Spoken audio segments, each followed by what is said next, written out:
సంగారెడ్డి జిల్లా పటాన్చెరు నియోజకవర్గంలోని పాషమైలారం పారిశ్రామిక వాడలోని ఐలా నుంచి సిగరెట్ ఫ్యాక్టరీ వరకు పాదయాత్రగా వెళ్లిన కేంద్ర రాష్ట్ర కార్మిక సంఘాలు కంపెనీలో ప్రమాదం జరిగిన స్థలాన్ని పరిశీలించి ప్రమాదం యొక్క వివరాలు అక్కడున్న అధికారులను అడిగి తెలుసుకున్నారు. ఆ తర్వాత మీడియా ముందుకొచ్చి మాట్లాడారు. కంపెనీలో జరిగిన ప్రమాదం చాలా దురదృష్టకరమని, మృతుల కుటుంబాలకు తమ కార్మిక సంఘాల తరపున ప్రగాఢ సానుభూతి తెలియజేస్తున్నామన్నారు. ఈ ప్రమాదంలో మృతి చెందిన ఒక్కొక్కరికి 2 కోట్ల రూపాయల చొప్పున నష్టపరిహారం ఇవ్వాల్సిందిగా రాష్ట్ర ప్రభుత్వాన్ని డిమాండ్ చేస్తున్నామన్నారు. అలాగే గాయపడిన కార్మికులకు 1 కోటి రూపాయల చొప్పున ఇవ్వాల్సిందిగా డిమాండ్ చేస్తున్నామన్నారు. ఈ ప్రమాదం ముమ్మాటికి కంపెనీ యొక్క యజమాని తప్పిదమని భావించి కంపెనీ యాజమాన్యానికి శిక్ష పడేదాకా పోరాడాలని సూచించారు. మృతుల కుటుంబాలకు న్యాయం జరగకపోతే న్యాయం జరిగేదాకా రాష్ట్రంలో గాని జిల్లా కలెక్టర్ ఆఫీసులో ముందుగా ధర్నా చేయడానికి తమ కార్మిక సంఘాలు ముందుంటాయన్నారు.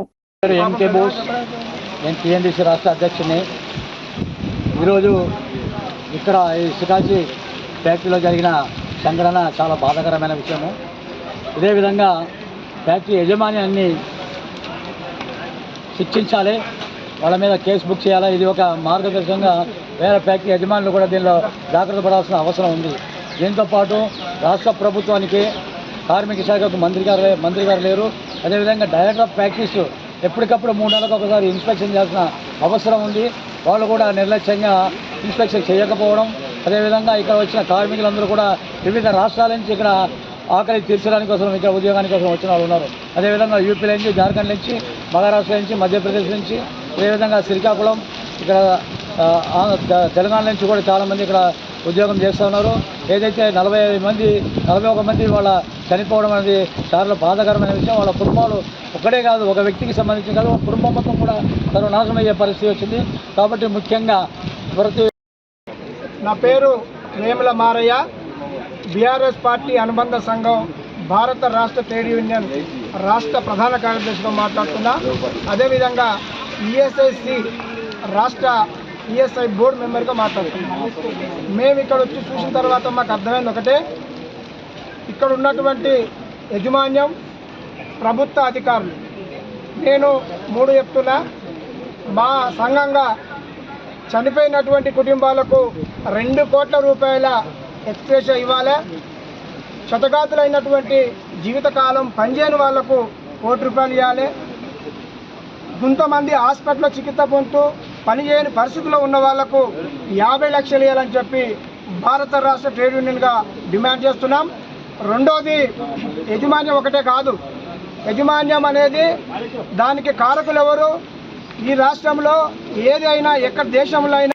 ఈరోజు పాషమైలవరం సిగాచి పరిశ్రమలో జరిగిన ప్రమాద ఘటనని పరిశీలించడానికి కేంద్ర రాష్ట్ర కార్మిక సంఘాలు ఈ ప్రాంతంలో పర్యటన చేస్తూ ఉన్నాయి.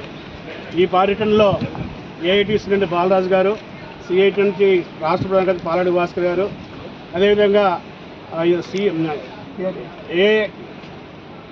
ఐఎఫ్టీ నుంచి ఎం శ్రీనివాస్ గారు, టీయూసీఐ నుంచి సూర్యం గారు, బీఆర్టీయూ నుంచి మారన్న గారు, టీఎన్టీసీ నుంచి మన ఎంకే బోస్ గారు వచ్చారు. సిఐటి రాష్ట్ర కార్యదర్శి రమ గారు కూడా వచ్చారు. ఈ అన్ని కార్మిక సంఘాలన్నీ కూడా ఈ ప్రాంతంలో ఉద్దర్శింది ఇక్కడ జరిగిన ఘటనని నిశ్చితంగా పరిశీలిస్తున్నాం. ఈ ప్రాంతంలో జరిగినటువంటి ఘటన చాలా ప్రమాదకరమైనటువంటిది. ఇప్పటిదాకా ఉమ్మడి రాష్ట్రంలో ఇలాంటి ఘటన జరగలేదు. ఈ ఘటనకి కారణం ఆ సిగాచి పరిశ్రమల్లో అక్కడ ఫైర్ సేఫ్టీని మెయింటైన్ చేయకపోవడం, రక్షణ భద్రత చర్యలు తీసుకోకపోవడం, యజమాని యొక్క నిర్లక్ష్య వైఖరి, లాభాపేక్షతో లాభాలు దండుకోవడం కోసం నైపుణ్యం లేనటువంటి కార్మికులు నియమించడం ఇవి ప్రధాన కారణం. దీనికి తోడు కేంద్ర రాష్ట్ర ప్రభుత్వాలు యజమానులకు అనుకూలంగా కార్మిక చట్టాలు తీసుకొచ్చినటువంటి మార్పులు, ఇన్స్పెక్షన్ చేయటువంటి పద్ధతికి ఈరోజు నిరోధకాలు ఇవ్వడం, వీటి మూలంగా 41 మంది ఈరోజు ప్రాణాలు కోల్పోవాల్సినటువంటి స్థితి వచ్చింది. ఈ మరణాలకు సిగాచి యాజమాన్యం, కేంద్ర రాష్ట్ర ప్రభుత్వాలు బాధ్యత వహించాలని చెప్పి కార్మిక సంఘాల తరఫున డిమాండ్ చేస్తున్నాం. వెంటనే సిగాచి యాజమాన్యం మీద ఈరోజు క్రిమినల్ కేసు పెట్టాలి, ఆయన మీద మర్డర్ కేసు పెట్టాలి. ఈ హత్యలకు కారణం వాళ్ళే. మర్డర్ కేసు పెట్టి ఎమ్మటి అరెస్ట్ చేసి జైలుకు పంపాలి. ఈ పరిశ్రమలో జరిగిన ప్రమాదం మీద సిట్టింగ్ జడ్జితోనే విచారణ జరిపించాలని చెప్పి మేము డిమాండ్ చేస్తున్నాం. ఇక్కడ ఉన్నటువంటి క్షతగాతులకు కానీ లేకపోతే ప్రాణాలు కోల్పోయినటువంటి వాళ్ళకి కానీ అందిన సాయం అరకొరకు అందుతూ ఉంది. కేంద్ర ప్రభుత్వం 1 లక్ష రూపాయలు ప్రకటించింది, రాష్ట్ర ప్రభుత్వం 1 లక్ష రూపాయలు ప్రకటించింది, చేతులు దులుపుకుంది. యజమాన్యాన్ని ₹1,00,00,000 ఇవ్వాలని చెప్పి ఆదేశించింది. యజమాన్యం కూడా సెబీకి లెటర్ రాసేసి మా పరిశ్రమలో ఇన్సూరెన్స్ ఉంది కాబట్టి ₹1,00,00,000 నష్టం ఇవ్వని చెప్పి సెబీకి ఒక లెటర్ రాశారు. ఆర్థిక సాయం ఇప్పటిదాకా అందినటువంటి పరిస్థితి లేదు కాబట్టి లేదు. ఇక్కడ వైద్యం పొందుతున్నటువంటి వాళ్ళకి మెరుగైన వైద్యం లేదు కాబట్టి ఇక్కడ ఉన్నటువంటి పరిస్థితిని నార్మల్ స్థితిని తీసుకొచ్చడానికి కోసం ప్రభుత్వం స్పందించి ఫీల్డ్లోకి వచ్చి బాధ్యతని వహించాలని చెప్పి మేము చెప్తున్నాం. లేకపోతే ఈరోజు జరిగినటువంటి ప్రమాదమే కాదు, నిత్యం జరిగే ప్రమాదాల మీద అన్ని కార్మిక సంఘాలు 14వ తారీఖు హైదరాబాద్లో చీఫ్ ఫ్యాక్టరీ ఇన్స్పెక్టర్ కార్యాలయం ముందు ధర్నా చేస్తున్నాం. 15వ తారీఖు జిల్లా కలెక్టర్ ఆఫీస్ ముందు ధర్నా చేస్తున్నాం. అప్పటికీ స్పందించకపోతే రాష్ట్రంలో మహోద్యమాన్ని నిర్వహించడానికి మేము ఒక కార్యాచరణ రూపొందించబోతున్నాం. ఏఐటీసీ తెలంగాణ రాష్ట్ర ప్రధాన కార్యదర్శి. ఈ సంఘటన జరిగిన తర్వాత మేము వచ్చి ఇంతకుముందు మా ప్రతినిధి వర్గం అంతా కూడా తిరిగి చూసినాం. భయానకమైనటువంటి వాతావరణంలో ఈ సంఘటన జరిగింది. ఈ సంఘటనలో దాదాపుగా మరింతమంది చనిపోయిన కేంద్ర ప్రభుత్వం కానీ రాష్ట్ర ప్రభుత్వం కానీ సరిగ్గా స్పందించలేదు, యజమాన్యం కూడా స్పందించలేదు. కారణం ఏంటంటే యజమాన్యం కూడా ఇక్కడ ఉండకుండా వేరే వాళ్ళతో పొత్తు పెట్టుకుని అంటే పార్ట్నర్షిప్లో కంపెనీ నడుపుతున్నట్టు ఈ కంపెనీ నిర్లక్ష్యంగా యజమాన్యం వ్యవహరించడం వలన ఈ ప్రమాదం జరిగిందండి.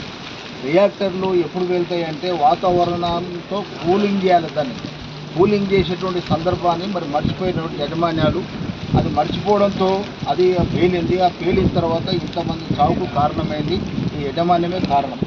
అదే సందర్భంలో చూస్తే ఈ కంపెనీ కేంద్రంలో బీజేపీ ప్రభుత్వం వచ్చిన తర్వాత 4 లేబర్ కోడ్లు తెచ్చింది. 4 లేబర్ కోడ్లలో ఇన్స్పెక్టర్లు ఉంటారో ఇన్స్పెక్టర్లు తరచుగా తనిఖీలు చేయాలి.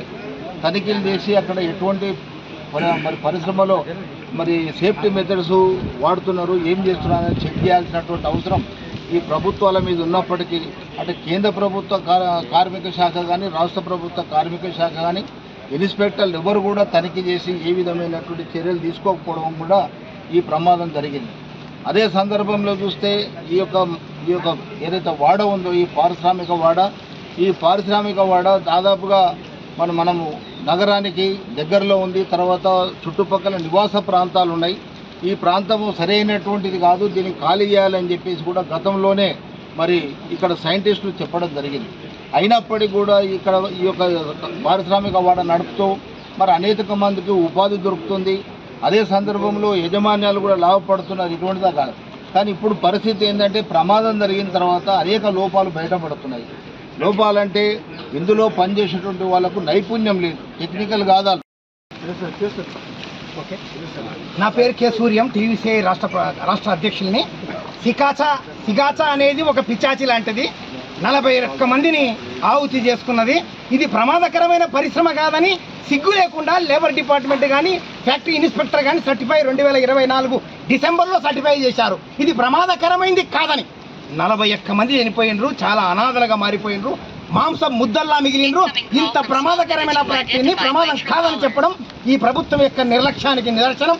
తక్షణమే ఈ యొక్క సిగాచా యాజమాన్యాన్ని కఠినంగా శిక్షించాలి. అధికారులు అవినీతి పరులుగా మారిపోయినరు, ఆ అవినీతి పరులైన అధికారుల మీద కూడా చర్య తీసుకోవాలి. సిగాచా యాజమాన్యం తగిన నష్టపరిహారం వసూలు చేసేటట్లు ప్రయత్నం చేయాలి. ఈనాడు ఇంత సాంకేతిక విజ్ఞానం ఉన్న ఈ కాలంలో భూగర్భంలో ఎక్కడ పెట్రోల్ ఉంది, ఎక్కడ బంగారు ఉంది అని తెలుసుకుంటున్న కాలంలో కూడా ఇంత ప్రమాదానికి కారణమవుతుందని ఊహించలేదంటే ఇది కేవలం అవినీతిమయం. ఈ ప్రభుత్వం యొక్క నిర్లక్ష్యం కారణం. తక్షణమే ఈ ప్రభుత్వాన్ని శిక్షించాల్సిందిగా మా టీవీసీ తరఫున మొత్తం కార్మిక సంఘాల తరఫున కోరుకుంటున్నాం. నా పేరు M Srinivas, IFTU Telangana state general సెక్రటరీని. ఈ సంఘటన మీద ఇప్పటికే కార్మిక సంఘాలు పెద్ద ఎత్తున రాష్ట్ర వ్యాప్తంగా వివిధ జిల్లాల్లో వివిధ రూపాల్లో ఆందోళన కార్యక్రమాలు నిర్వహించి యాజమాన్యాన్ని శిక్షించాలి, అదేవిధంగా ఈ ఫ్యాక్టరీ యాజమాన్యాన్ని శిక్షించడమే కాకుండా ప్రభుత్వం కూడా బాధ్యత వహించి కార్మికులకి భరోసా కల్పించాలని చెప్పేసి డిమాండ్ చేశారు.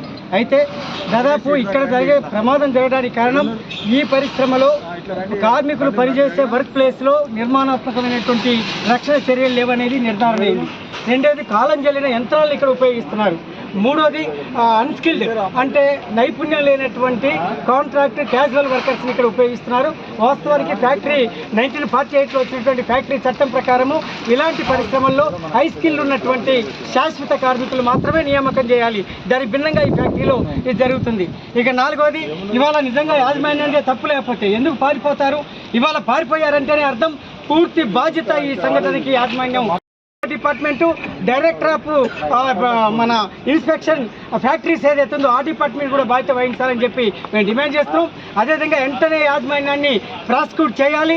వాళ్ళ మీద క్రిమినల్ కేసులు BNSS చట్టం కింద 306 లేదా 307 కింద క్రిమినల్ కేసులు నమోదు చేసి తక్షణం అరెస్ట్ చేయాలని చెప్పేసి మేము డిమాండ్ చేస్తున్నాం. ఈ డిమాండ్ల పరిష్కారం కోసమే AITC, CITU, IFTU, TUCI, INTUC, అదేవిధంగా BRTU అన్ని కార్మిక సంఘాలు నిన్ననే సమావేశమై ఈ నెల 7వ తారీఖున లేబర్ మినిస్టర్ కలవాలని చెప్పి, అదేవిధంగా జూన్ 14వ తారీఖున మన ఈ జూలై 14వ తారీఖున ఏదైతే ఉందో ఇక్కడ రాష్ట్రంలో ఉన్నటువంటి డైరెక్టర్ ఆఫ్ మన ఫ్యాక్టరీస్ ఇన్స్పెక్షన్ డిపార్ట్మెంట్ ఏదైతే ఉందో అక్కడ ధర్నా చేయాలని, 15వ తారీఖున అన్ని జిల్లా కేంద్రాల్లో కలెక్టరేట్ దగ్గర ధర్నాలు చేసి వినతి పత్రాలు ఇవ్వాలని చెప్పి మేము డిమాండ్ చేస్తాం. అంతేకాదు రేపు దేశవ్యాప్తంగా సమ్మె జరుగుతుంది, సార్వత్రిక సమ్మె.